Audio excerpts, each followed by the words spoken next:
So here's an immersion suit on the table. You want to maintain these two as well. You call it inflation testing. You test the seams. You make sure all your glue, all your pads, all your attachment points are where they're supposed to be, and making sure everything works. This is a simple wax puck. I'm going to get in there. I'm going to wax all that up. Make sure it stays nice and waxed. That way corrosion won't build. It'll create a protective layer. So pay attention. Wax your zippers. Make sure your zipper can move. Make sure your light's on there. Make sure it turns on.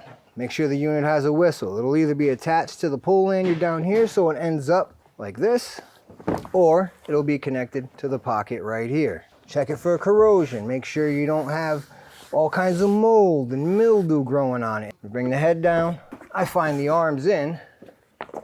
Give the suit less to catch onto when it's sliding out of the bag.